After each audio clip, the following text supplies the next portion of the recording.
Good afternoon, and I would like to welcome you all and thank you for taking the time to join us today for our webinar, Design of Experiments Out of the Classroom. I will first address some logistical issues for the session and then introduce Rick Haynes, who will be presenting today. We have a lot of material to cover, so this webinar will last about an hour, but potentially could go over if we have a lot of questions. We do encourage you to ask questions, so please be sure to text them in the GoToWebinar system. We will be happy to address your questions during and after the session. You will be muted, so we can't hear your questions, so be sure to text them. There will also be a recording of this webinar available on our website within 48 hours. You will receive an email with a link to access this recording. So look for that in the next 24 to 48 hours. Please know that as a participant in this webinar, someone with Smarter Solutions will be giving you a call.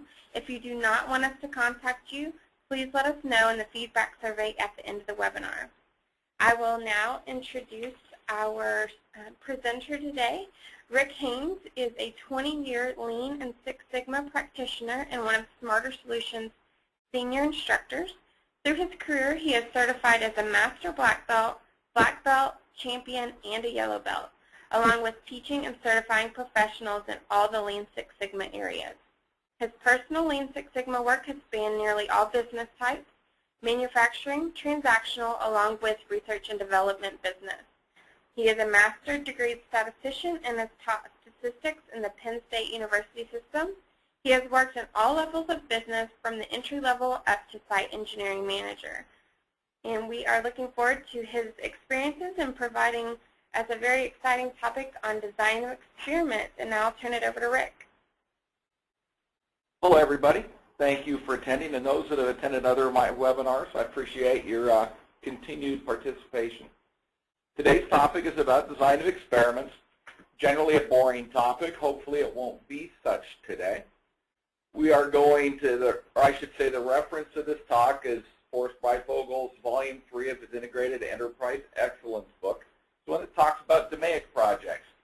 I'm going to talk about design of experiments in the context of a project, but we're going to discuss it in a lot better subject.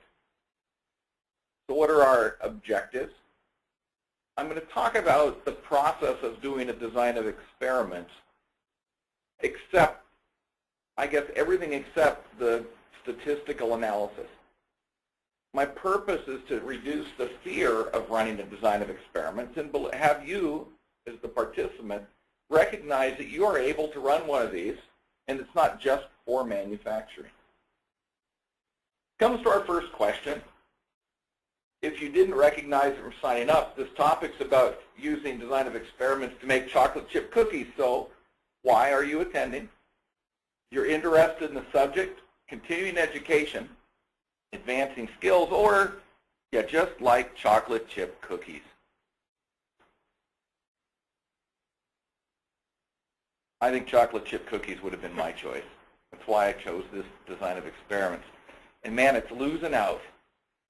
Right now, it looks like the majority are liking the opportunities to advance and interested in the subject. That's great. We're closing it off now. Thank you for participating. You should see the score that the majority of the people are looking to advance their personal skills. And if I add in liking chocolate chip cookie skills, that's half of you. That's great. I personally consider myself a chocolate chip cookie expert. I think I've been making them my entire life. And I raised my children in kitchens at 2 and 3 making chocolate chip cookies. Now, they made a mess, and they usually turned out okay.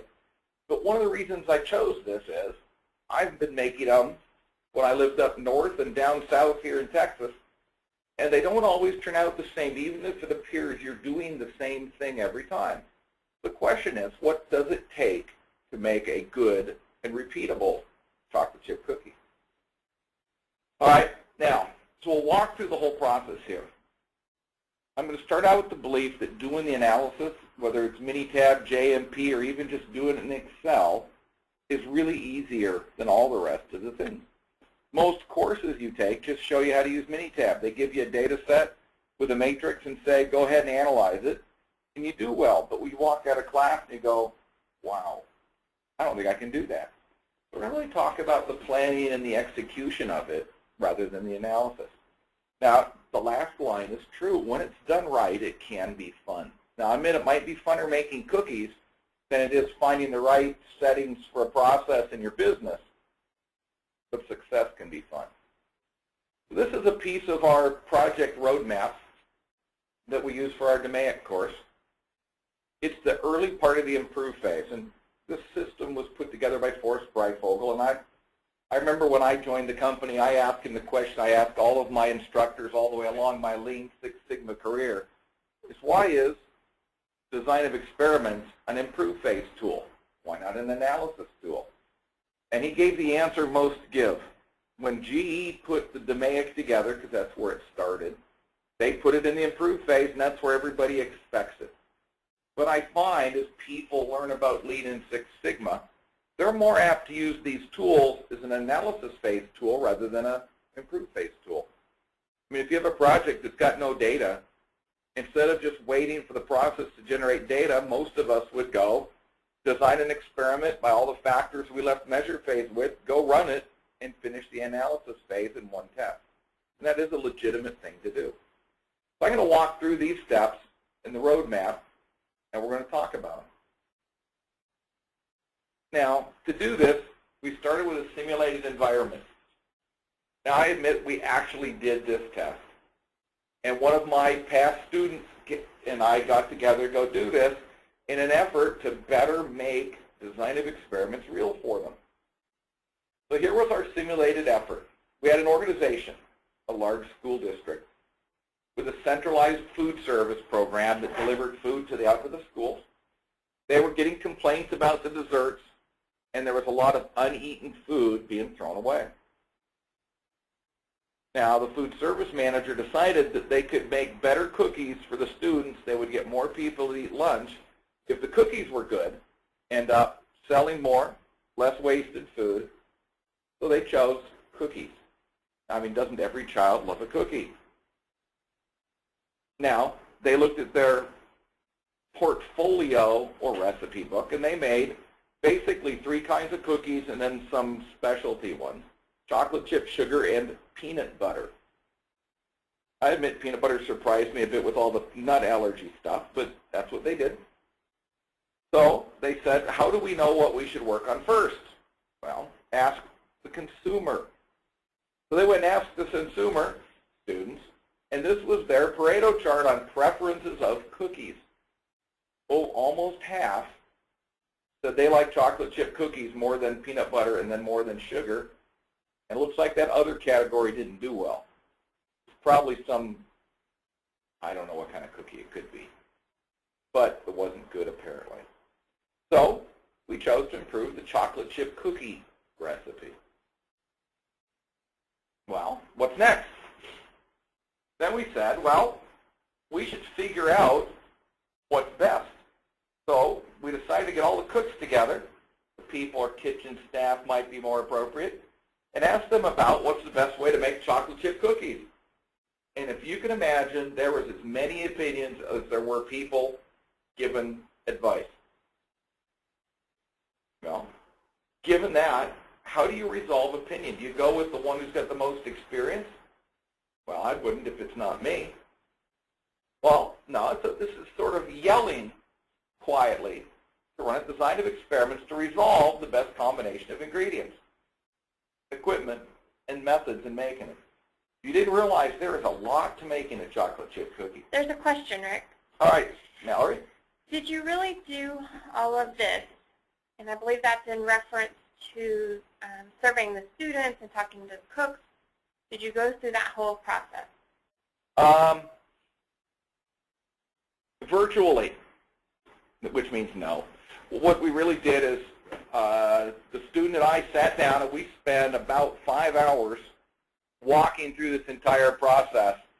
Now, that gentleman really did work for a school system and did have understanding of it, so I took his opinion rather than a poll. But the rest of this was, we did walk through and talk through it in a simulated sense. Now, I'm trying to portray it as real, so I guess you caught me a little bit. But I think that's free. All right, thank you for the question, and please type them in as you feel like it. Okay, back to our roadmap. We're down to the first step, which was describing the purpose of the design of experiments, because unless you know why you're doing it, you can go down some wrong paths. Now, this is an expansion of the whole roadmap. We're going to walk through it slowly and look at it here. Oh, I'm coming with a question now. Before we start, we're going to have to figure out what good is, just to get your opinion of what's good. So there's a poll. If I'd like you to pick all that apply to find what you think the best chocolate chip cookie is. Now, you get more than one choice. And I was informed that the last word is really called pecans, if you're from the South. It's not pecans or pecans, pecans, just to let you know. Now, we're looking, you guys are doing good. We're about to close the poll. It looks like chocolate's good and soft is good. Now, we have about a 60-40 split right now on the soft to crunchy. And I think that's about right. Generally, you won't pick both. Mallory, if you'd close the poll and everybody see it. Yep, we are at about, wow, 60-40. That means somebody voted for both of them. Well, we can work with that. But chocolate seems important. I guess it is the first word in the name, chocolate. All right, so that tells me we're looking at taste and we're looking at texture as quality characteristics. Now, nuts were quite low, which surprised me. I'm a walnut man personally for them, but that's your own choice. Thank you for that. Because to do this, we're going to define a test to come up with a good chocolate chip cookie. Now, you've told me what good is in your mind. Good is, it's either soft, crunchy, or some blend, but primarily soft. It's got good flavor. You don't care about nuts. Now, I'm sure there were some other things, so, boy, it's almost like I knew what was coming. Good is going to be the choice of a soft cookie, but not too sweet, not too salty, with good flavor. Yeah. Now, this is great. Now, they're surely not quantitative, are they? To find good in a score that we can put in a design of experiments are sweet or salty. That's coming up, isn't it? So here's our roadmap for describing the purpose. Okay. First, is this a reduction in variability experiment? Now, you do sometimes experimentation reduce the variation.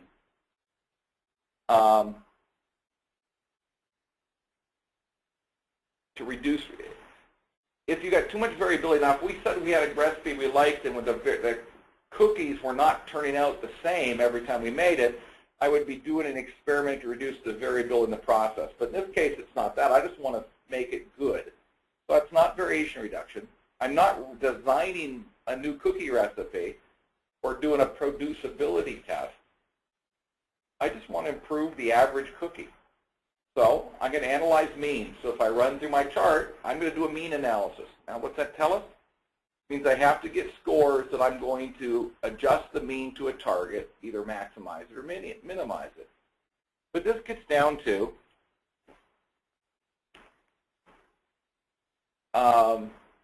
what do we measure? Well, if you learn design of experiments, they talk about continuous data. Well, I don't have much continuous data in my definition of good. So I chose a couple. One thing we said, soft. Soft generally means fluffy and tall. Crunchy usually means thin and thin. So what about diameter of the cookie after cooking as a characteristic? So we chose that, and that's nice, continuous data. But it didn't address the taste or the saltiness or whatever you want to call that. That we chose, and since you do need numbers, we chose ordinal data. We chose a score to 1 to 10, and we're going to use that. Now, there is an attribute choice. What if we said I like it or I don't like it? Pass, fail, good, bad? That's probably the least effective type of data for projects and for design of experiments, and we didn't choose that. So we had two types of data. I did forget one thing. I'm going to go back a minute. Thank you, Mallory, for reminding me. But I appreciated the data that you all put in while you signed up for the design of experiments. So I counted up the number of design of experiments within the audience. And we had somewhere from 350 to 450 total design of experiments done by this group, which averages 3 to 4 per person. Now, some of you are going, that wasn't me. There was 2 people that listed from 50 to 100 design of experiments that they had run, and they still chose to listen in on this. And that says one thing, though. You can't be perfect at this. We can all learn. Every design of experiment is different, and the lessons learned are huge. Now, I end the webinar with a bunch of lessons learned that I sat down with Forrest Breifogel and we made a list of all the things that we had really messed up in running design of experiments over the last 20 years. And so you'll get our list at the end of things so hopefully you can learn from our mistakes. There's a question. Oh, there's a question. There's a question regarding your statement about the diameter. The smaller the diameter, the softer and fluffier the cookie, and vice versa. Could you clarify that? This is a good question. I'll be getting to it soon, but I don't mind. One of the characteristics we said of a cookie is you can't really judge if it's soft or whatever if the cookies are of different size. Well, what we got was a very specific portioning device made specifically for cookies. It looks like a little ice cream scoop. It held just about like a little over a tablespoon. So we perfectly portioned each cookie to exactly the same amount as we cooked it. That tells us that if the diameter is larger, it must have flattened out more, and it would potentially be crispier because when we talked about it, thicker cookies are softer. It's not a perfect choice, but it did give us a very nice continuous measure to analyze. All right? So here, for the purpose of we're starting to discuss our purpose. We decided we'd measure each cookie after it reached room temperature. I really don't think they changed size as they cooled, but they're sure a lot easier to handle when they're cool so you can measure them. Softness. We defined a 10-point scale, where 1 is a Chips Ahoy-like cookie. If you've had one, they're just a hard, crunchy cookie.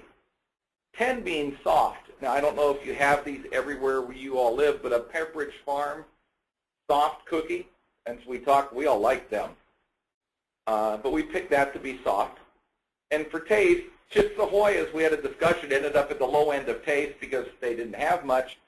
And then we discussed, we're not even sure that brown stuff was really good chocolate in there, but it had to be chocolate by definition, but it wasn't as good as some. And 10 would be the best tasting chocolate chip cookie, a good mixture of chocolate, salt, all that stuff. That would be a 10. Now, it's not perfect.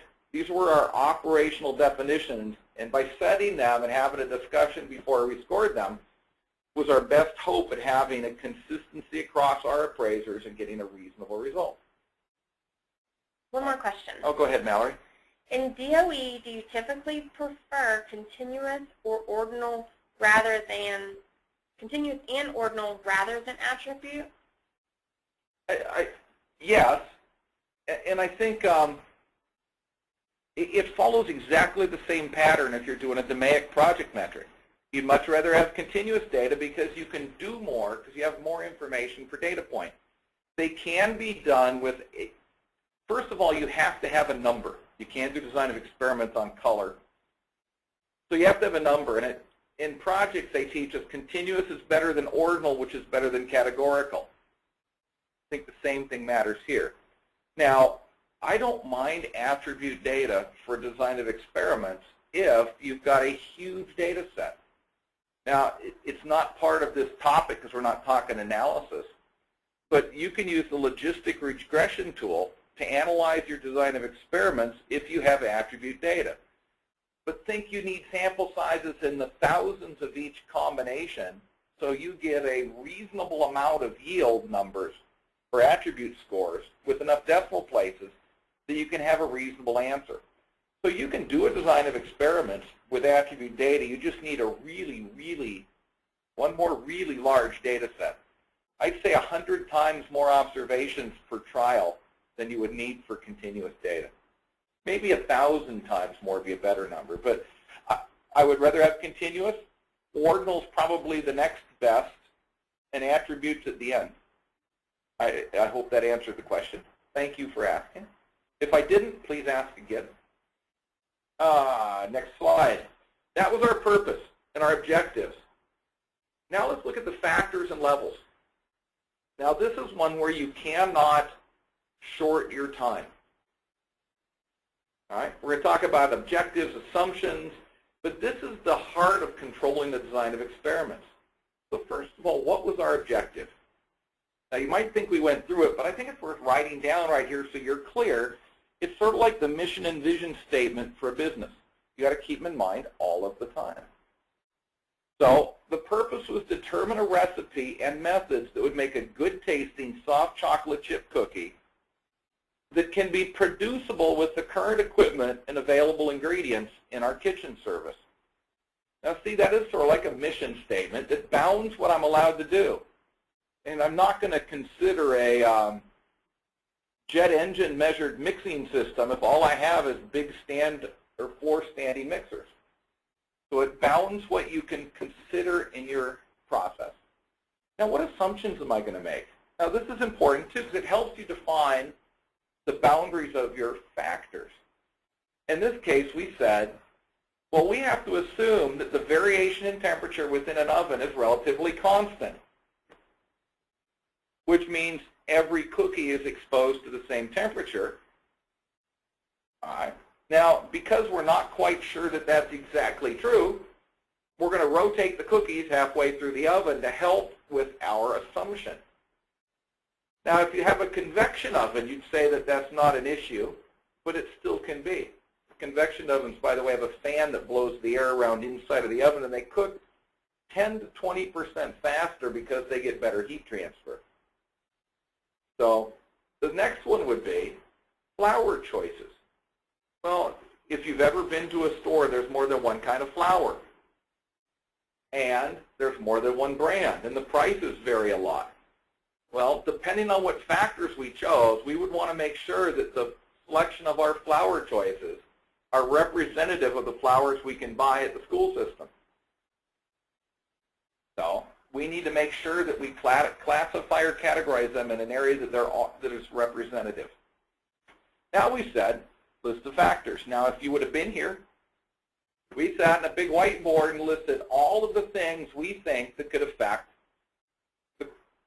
the taste, softness, and goodness of a chocolate chip cookie.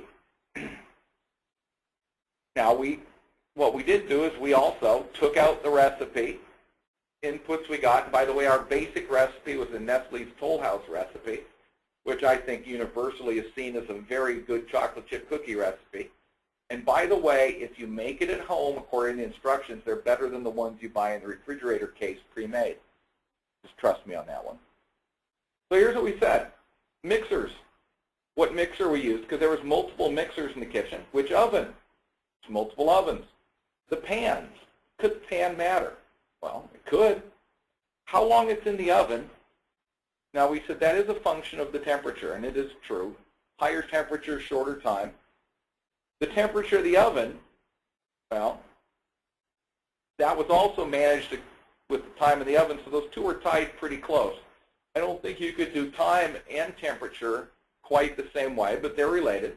How they were mixed had inputs, and we did a little research. How you mix the sugar and the butter does matter. Type of flour. There's bread flour, all-purpose flour, there's seminola, there's cake flour, there's lots of them. We chose bread flour and all-purpose flour when we did it. The amount of flour, you can do it to the recipe, we could do more or less. Type of eggs. Now, by type, we really meant the size, the small, medium, large, and extra large. Count how many eggs we put in it. The amount of vanilla put in. Now, vanilla is a great taste adder to it. Brand of chocolate chips, because chocolates do differ. The amount of chocolate chips, more or less. The type of butter. It's interesting. Do you think the butter matters? Well, there's salted and unsalted, and there's also different brands, and if you cook much, they do taste slightly different. And good butter is good butter flavor. Then comes the condition of the butter. We saw recipes that go from melting them to having it soft. So the amount of sugar, the ratio of sugar, I mean, we're not going to do without sugar, but there's different ratios of the brown sugar to the white sugar. Brown being the one that the kitchen used was just a soft, light brown sugar. The total amount of sugar, nuts by type, nuts by amount, baking soda, which causes the rising, and salt amount. Salt's a real big taste adder. Now, we could not run all of these. So what's next? Reduce them and get to 2 levels. So here's you can see the set we used, 7 factors.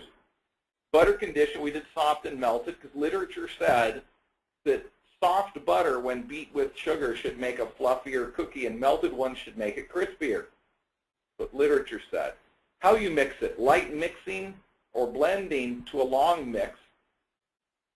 They said, literature says, whipping soft butter and sugar puts more air in the mix and makes them fluffier. Type of flour. Bread and all-purpose, that's the difference is the amount of gluten in it, I believe. It does affect baking of bread a lot. The amount of flour, the recipe amounts a little bit more because the softer, it is expected more flour makes them softer. Chocolate brand. We did choose Nestle's, which we thought was the standard, and then went for a high-end chocolate. Chose Ghirardelli Bittersweet, which is really a very good chocolate, and the belief that that would be a contributor. The amount of chocolate. Now, they are chocolate chip. That makes sense. We had the standard amount plus 10% extra. And then we did the cooking temperature, 350 to 375. I know these are generally higher than most cookies are cooked, but the box said 375. I would have bet 325 or 350, but we went with the recommended temperature a little cooler.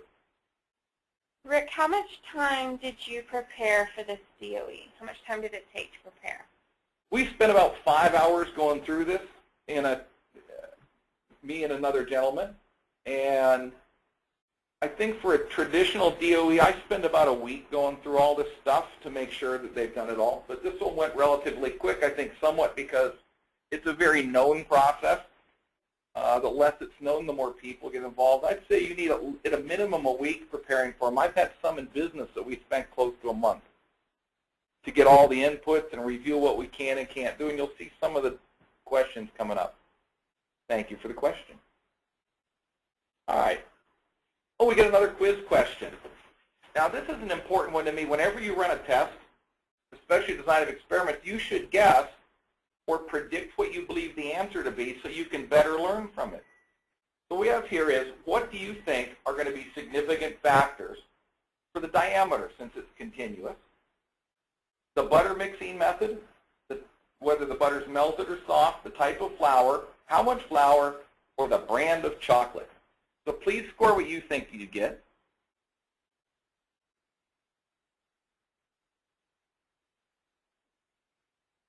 All right, if we're going to close it up here, if you answer the ones you think. All right.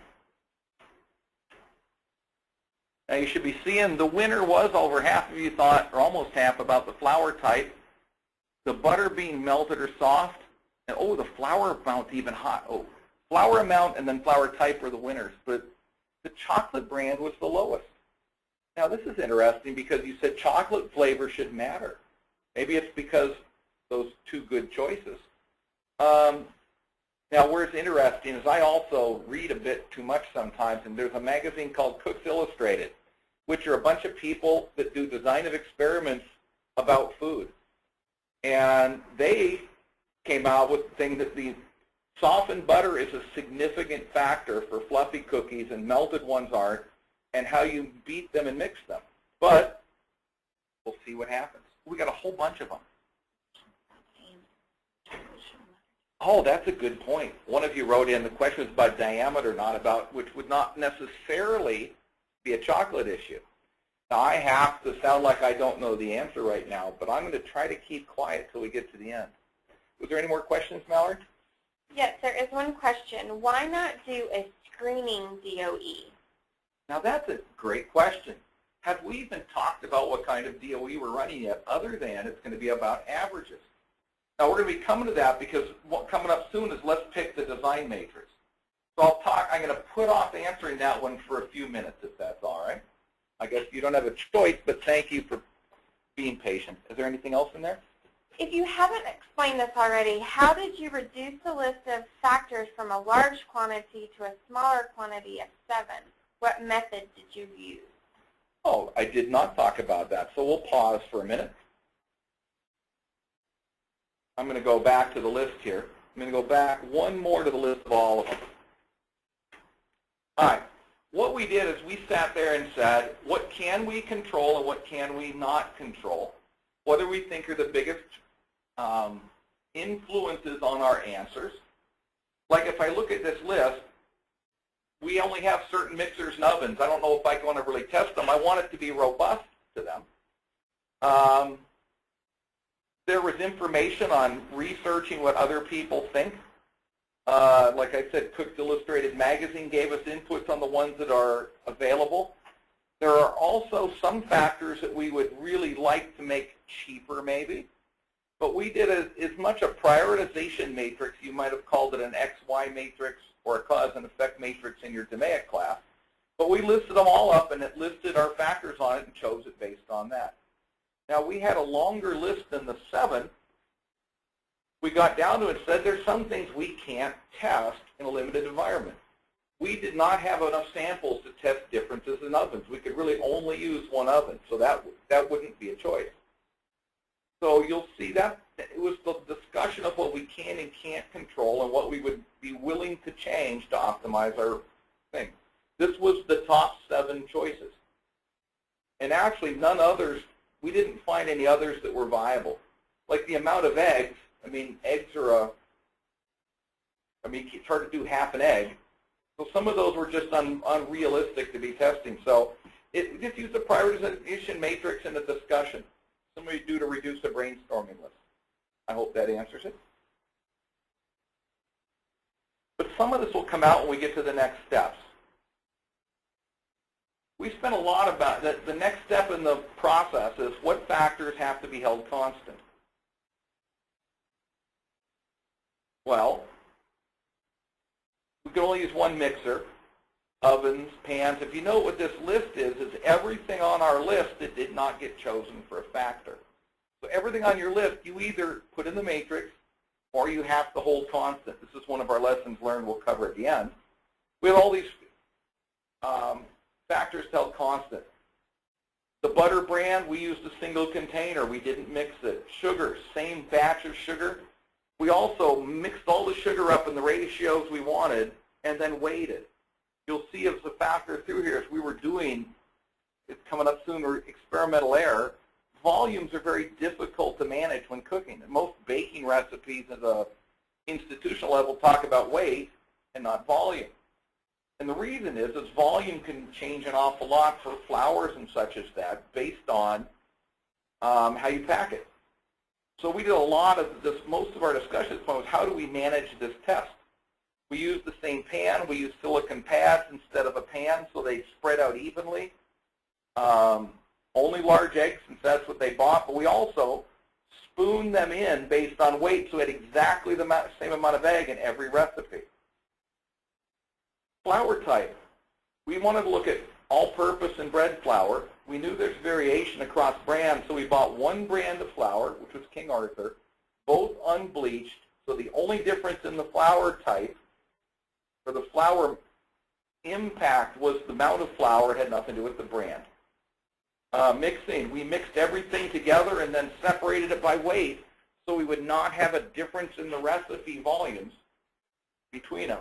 We put no nuts in because, one, nuts is an allergen, so we avoided them even though I really like walnuts in them. Then we went to post-cooking issues.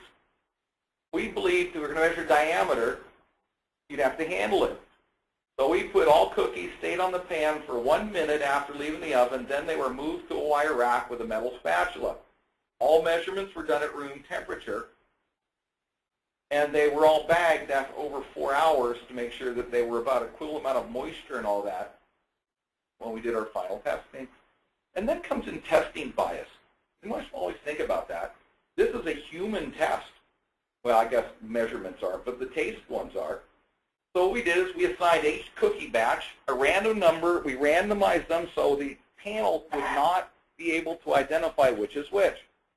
The only thing they could really recognize we couldn't get around was the chocolate brand because they were different shapes and you could see it in the cookies. But we'd have to live with that one. Now, does this seem tedious? Well, it is. These are some of the biggest things you can mess up a design of experiments. So we've got now the factors we want. We've got 2 levels for each. And I guess I didn't answer that in the prior question. How do you get the 2 levels? You pick levels for a factor that you think are separated enough that they will cause a change in the output if it's significant, but not so large as they're not reasonable to be executed in the process. I only get 2 levels for a fractional factorial. All right? But again, the non-factor management is a key lesson that everybody learns by their second design of experiments. Now, if you realize we haven't touched Minitab or the software at all yet. Why? Because it's not even part of it yet. And what's interesting to me, and I think you're going to get a question at the end of the webinar, and please answer it, did they cover this material or these topics in your Lean Six Sigma training class? Or did they focus more on just the Minitab side? I'm always interested in that because the whole spectrum is out there.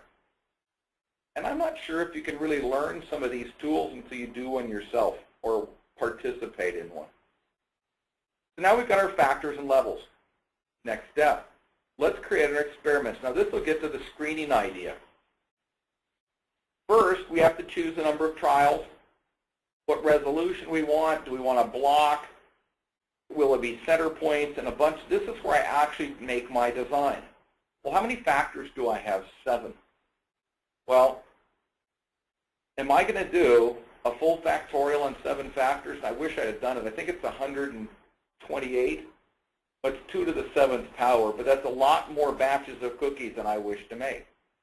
So somehow I have to manage the number of observations with the number of factors.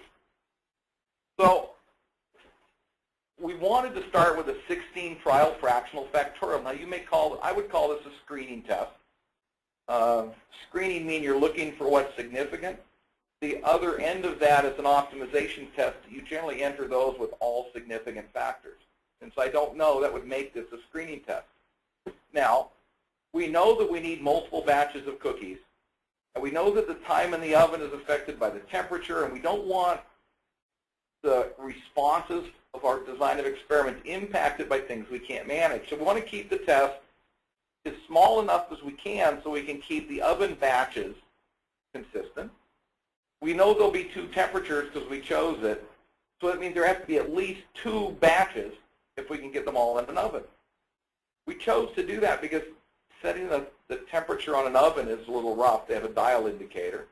And I didn't have a thermometer to measure the actual temperature. So we chose it meant we're going to block on temperature. We're going to set it at the low temperature instead of the high temperature and do all of the ones at that level. Now, do I need center points? Now, center points are to measure for a curvature of response if it's not a straight line. In this case, we don't believe there's knowledge of it.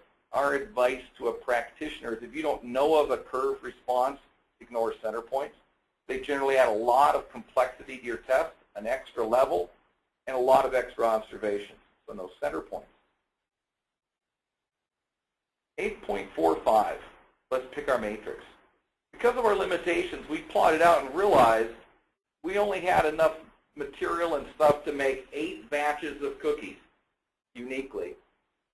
And if each batch could be run at 2 different temperatures. So we chose, because of our limitations, instead of a fractional factorial with 16 trials, we designed an 8-trial test that folded on temperature. Now, that may be considered a complex thing, but what you do is you copy all the factors over and switch the sign for the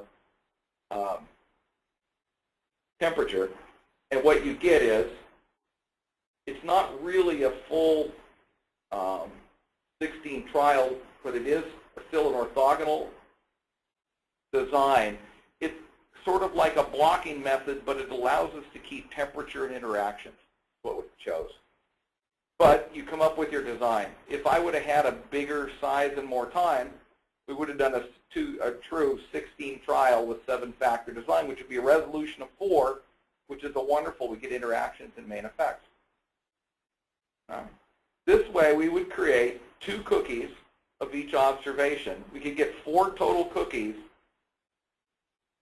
2 at each temperature of each combination. So we would end up with 32 total cookies based on our estimations, and we would randomly place the cookies on the pan for baking. So along with the rotation of the pans, we believe that would eliminate the specific oven issues other than temperature on our cookies. All right. Now the tough one, experimental error. I have seen a lot of experiments, designed experiments, fail because of bad experimental error. Forced bifocal I worked on one with one of our clients. There had to be close to 1,000 observations, and it was a very complex factorial design. But their measurement uncertainty was so large, even with 100 measurements at each observation, you could not see a change in the output. They had not spent the time ahead of time to reduce their experimental error in their measurement system. So here's what we chose to do to reduce as much as we can. We decided that the cookies should be sat overnight in a Ziploc bag so that they would have a consistent moisture content, and they would be at room temperature.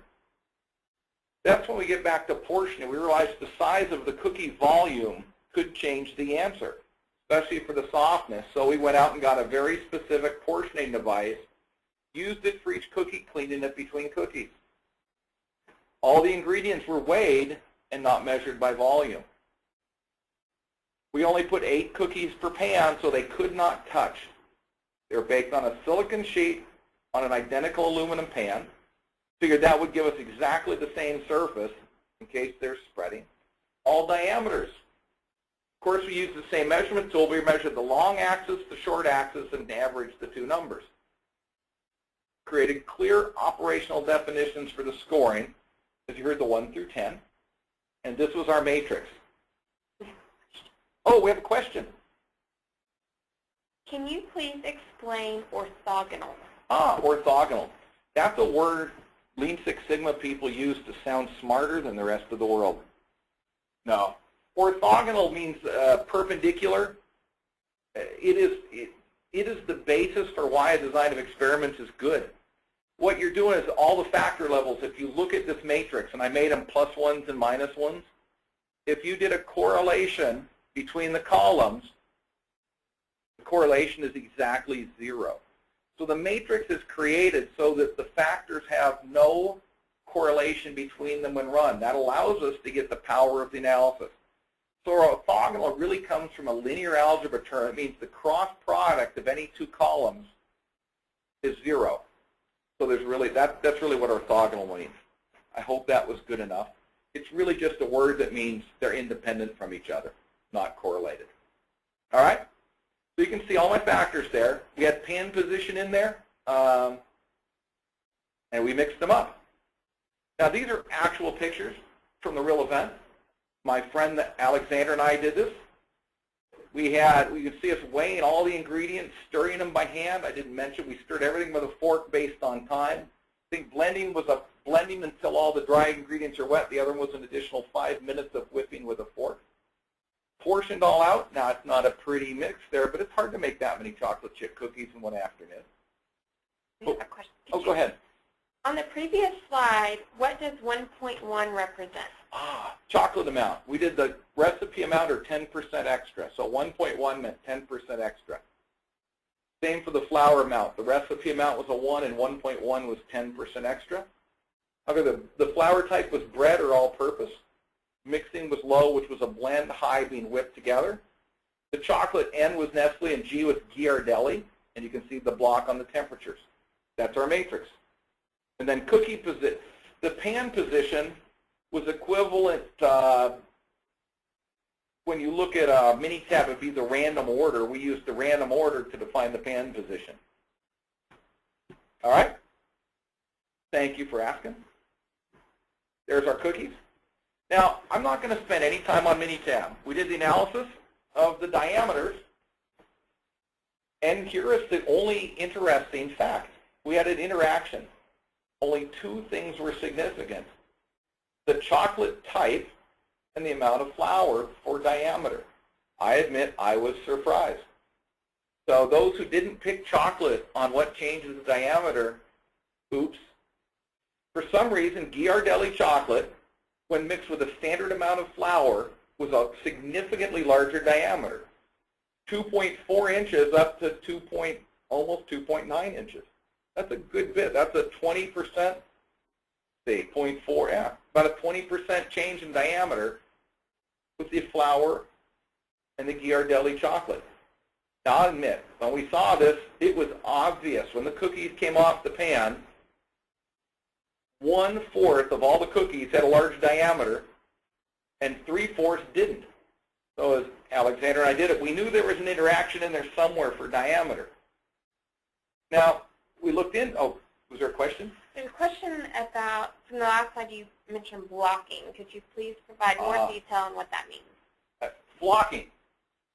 Blocking is a design of experiments considered. If you go back to the history of design of experiments, it was developed primarily between World War I and World War II in England to improve crop yields because they needed the work. So a lot of our design of experiments terms come from agriculture. And blocking is the equivalent of running the test separately in two different blocks because of known differences in soil. It was to cancel out the difference in soil on your answers. So blocking is generally a term used for a factor that you want to change, or you're afraid that it might affect the answer, but you cannot randomize it. So you assign it as a block in a design of experiments. It takes up a factor count and 1 degree of freedom, but the computer will divide your test into 2 groups, or 4 groups if you have a 4-level block, that you can run all of them together within that block. So in other words, you're not randomizing that factor. It does change a little bit how the analysis was run, but it's really created so that you can put a somewhat of a non-random factor and randomize the remainder of the factors. I hope that explained it. It does, and we have another question on folding. Folding.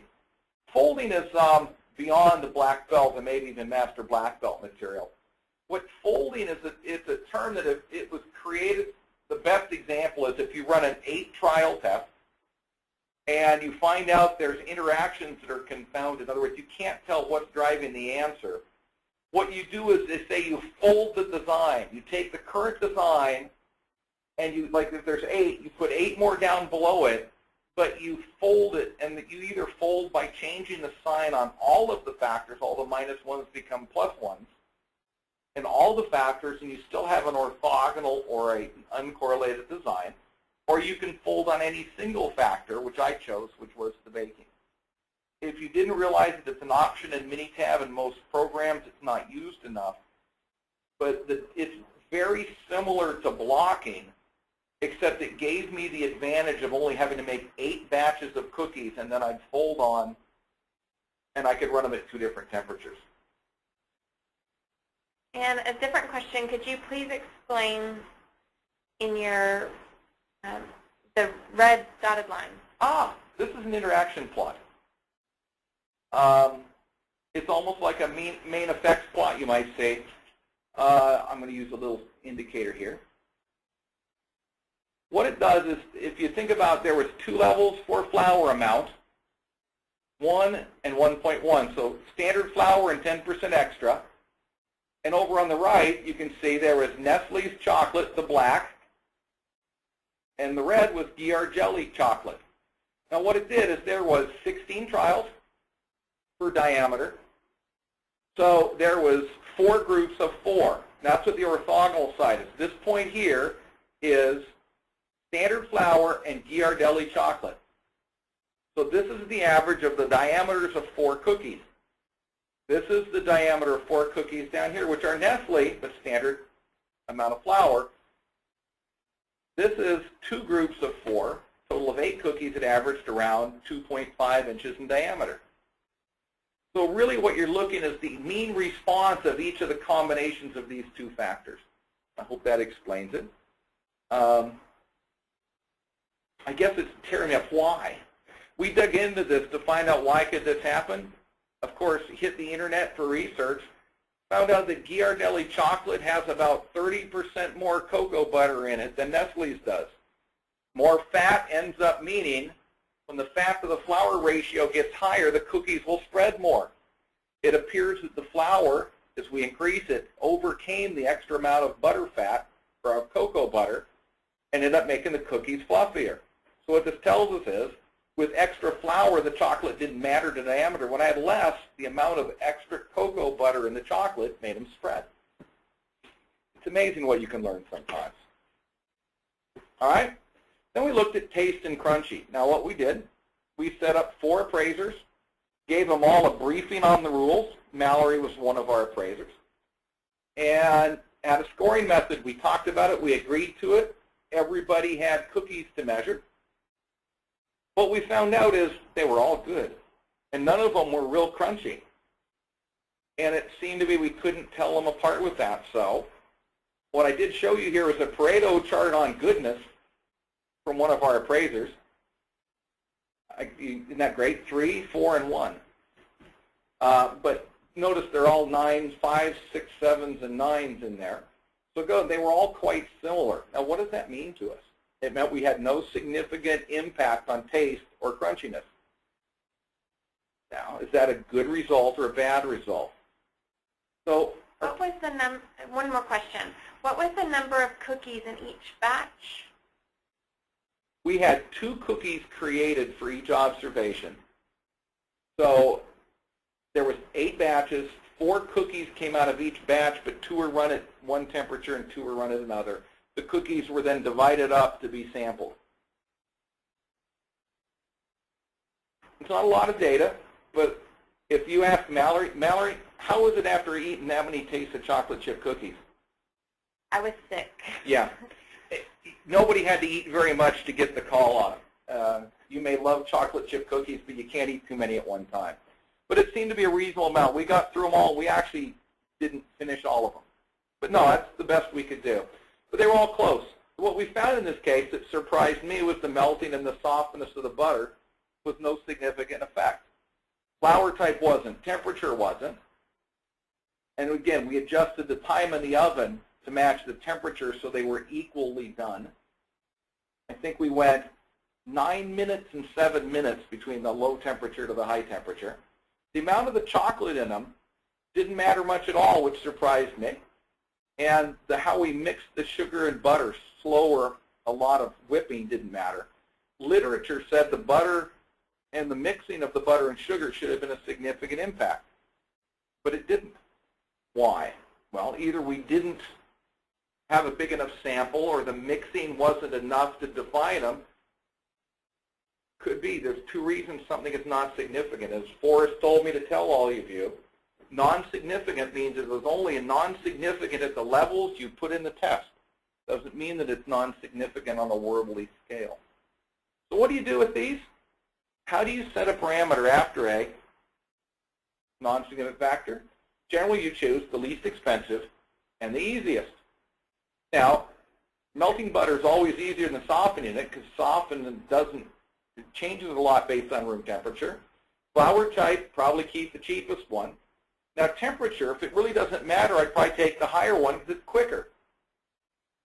Amount of chocolate chips, well, if it doesn't matter, I'd probably go with the recipe amount. Sugar mix and blending, it's a lot easier just to get them wetted and be quicker, so I would choose those in my cookie test.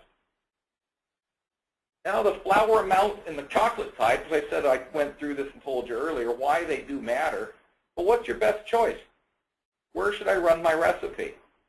Now, I could do the 1.1 or 10% extra flour, and then I could use either chocolate chip and have a robust process.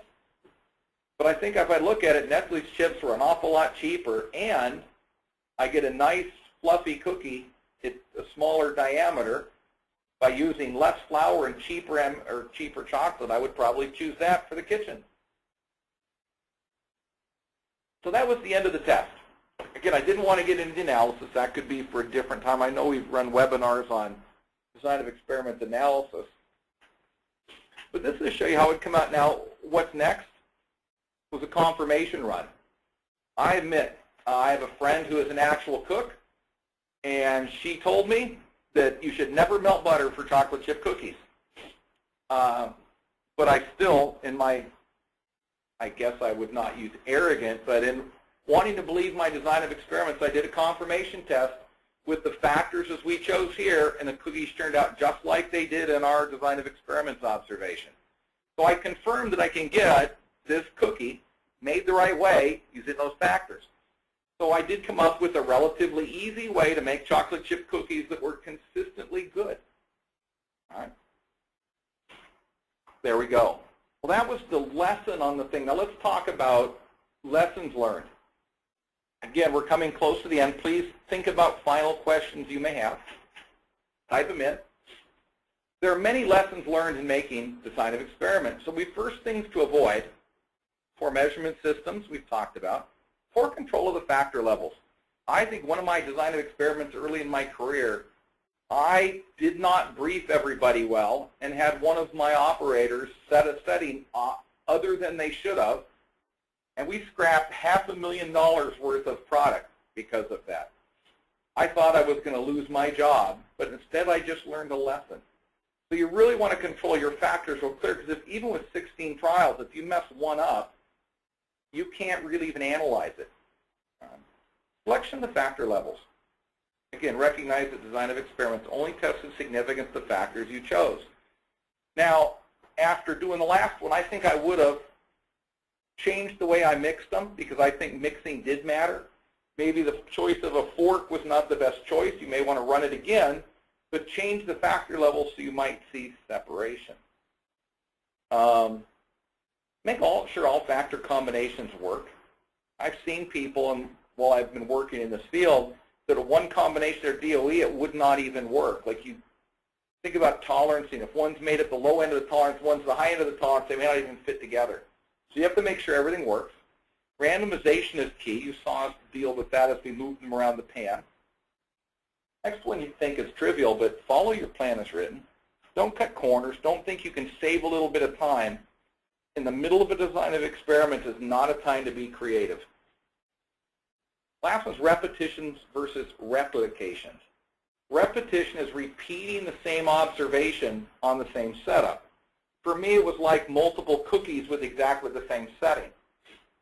All right. Same batch. I didn't redo the batch. I just made 2 cookies. Whereas replications are rerunning the whole. It would be like making an entire new batch for that next cookie. Replications have all of the uncertainty driven with the mixing and measuring, but a repetition is just 2 measurements. Those are things to understand and avoid. Now, good practices. You should fully document your test plan so everybody has it in hand. Forrest gave the best practice: print the whole thing out, make sure everybody's got one in their hand so they can not only check what they're doing and what everybody else is doing, and then verify all of the settings before you collect a response. One lost observation and you've almost lost the entire design of experiment. Large team of people to pick factors. If you want to get a lot of ideas and a lot of input when you reduce it down to a reasonable number, always do a pretest. Now, we didn't in this case, but I could say my life has been a pretest for chocolate chip cookies. But the best advice out there is you take all the factors at their lowest, what you think would get the lowest response, and run it, and all of them at their highest response, not the highest level, but the level that gives the highest response. Generally, the rule is take 2 of each and then run a 2-sample t-test. If there's not a significant difference, you may not have chosen levels that will drive the answer. I found this is a great thumb rule before running tests and saving time. Limiting your first test to 1/3 of your budget. Is whoever mentioned screening tests. Your screening test should be less than 1/3 of your budget, because you always want to do a confirmation and potentially a second test. Resolution 4 or better. Now, we haven't talked about resolution. That was in another webinar, but it's about resolution 4 means the main effects and the 2-factor interactions are not confounded or confused. Big one for me, independent reviews. Always pass the design of experiments by another expert or so-called expert to ask questions, because it's hard to do one by yourself. And the last one's record all the data you ever see during the test, what's constant, what's not. Take pictures of the cabinets, of the people, because you don't know what changes your answer sometimes. And I had one DOE that came out with no result, that one of the people who was helping me run it said this light was on when the process went bad. It turned out it was just a chemical addition would go on at a certain time and kill the process. And none of us put it on our potential list. So always record everything. Well, that's really the end of the prepared part. I hope I gave a good understanding of preparation. I tried to focus on the things that they don't typically cover in class. Hope there's a little less fear involved, but something I may have created more. But I also want you to use this as a non-manufacturing. I think you could say I manufactured a cookie, but these tools are used well outside of manufacturing too. Is there any questions that have rolled in here? So we're really wrapping up. Yes. The first question is, 8 factors seems like a lot. Expensive. Do you really need that many factors? Well, I had 7. I wish I had Minitab up and running. There's a nice table in there. But the expense of is generally the number of trials you run, not the number of factors. Now, if you took a Taguchi design, which was probably the ultimate of what they call saturated factorial design, you can have the same number of the factors, 1 less than the number of observations, so 7 factors and 8 trials. Now, yeah, there's a lot of effort to do it, but I don't know if it's necessary cost. I'm a believer in get as many factors as you can for the number of observations you're going to take. You get more information, and it also helps you get a better, robust process. I think 7 out of 16 is about the most you can get at a 16 trial is what comes to mind. But no, it's not. I would get as many as I can. The reason why you wouldn't do more, if you only did 4 factors in 16, that's a full factorial, and now you've spent time estimating without a confounding the 4 factor interactions, which you don't need. So generally, fractional factorials are a better choice. Okay, and the next question is, do you have any examples of where DOE was used in a service/transactional environment? You bet. Well, I assume you want to hear them too. But I got 2 recent ones worked on. One was in web development. If you didn't realize it, this is aside from the example, but Google offers a design of experiments tool for free for website design that you can attach certain pictures and graphics and home pages to your site. You program it in your code, and every time someone pulls up your home page, it's different. It's changed based on a DOE, and it collects the information on what you do on the site and gives you data that you can analyze as a design of experiments to know what's significant. We had something similar with one student working for a travel agency provider. They provide the screen to travel agents, and they wanted to sell more cruises because the margin was better. So they did a design of experiments within the fraction of the screen that they were allowed to modify for marketing and advertising for size, text, picture, different pictures, and different offers to drive them to suggest certain cruises to increase their revenue. They did the test, took them about 4 months of running it, and they were able to increase their revenue based on cruises. Had a internet electronics company. They wanted to increase the sales as a repeat buy. They defined a repeat buy as someone who rebought something from their company within 60 days. So they designed a design of experiments. That's what we consulted on some of them, about different levels on how they approach them, what they offer them, if they have them do something, or it's a free. They did stuff like putting a comment on the site versus not, free shipping on the next order versus a discount. They went through a series of reaching by email or in the box if they ship it. They ran for 6 months and then added 60 days for data collection. And they randomized each person who bought based on their design of experiments randomly. And they excluded people that were long-term buyers. So it was mostly first and second-time buyers is all they applied it to. At the end, they made a good decision. They said they made more money I buy from them also, and I saw them change the way they approached me as I bought stuff. So there's two. You see some in modeling and stuff, call centers and stuff will do it. But all I got right here. Mallory? And then, do you have an example from the healthcare sector? Healthcare sector. She has nothing right offhand. The thing is, believe it or not, some medical studies for new drugs are really design of experiments when they're building some of their plans on how they assign to measure the effect of certain drugs, or they would say the efficacy. They're very simple ones generally, not the complex ones. I think it wasn't in the medical industry, but it was equivalent of what a hospital does. We had one of our students that was working on prepping the emergency room tool carts for usage. And it was similar. We had a manufacturer group building carts for different products, but it was the same thing. They went through and looked at different methods to set it up, different combination of tools, looked at the usage, and come up with the best plan to prep carts with less labor. That's about the best I have on that. And I think this one is geared specifically for you, Rick. Uh-oh. How did you account for the dip in the milk factor? Dip in the milk? Your dip you're cooking with? We did not do milk dipping. It would be biased. You see, I personally don't like my chocolate chips dipped in milk. That's an Oreo cookie specialty only. But again, generally in this case, let's talk about in a general sense. There are parts of the process that are personal preference that would bias the if you have a person measuring it. We would have avoided that if everybody doesn't like a dip. Why would you do that? Because I would have marked down any milk dip. So you want to avoid things like if you're doing a design of experiments in margaritas, which I guess is a service transactional type process, you would leave salt off your test because some people like it, some don't. It would bias the answers. Okay.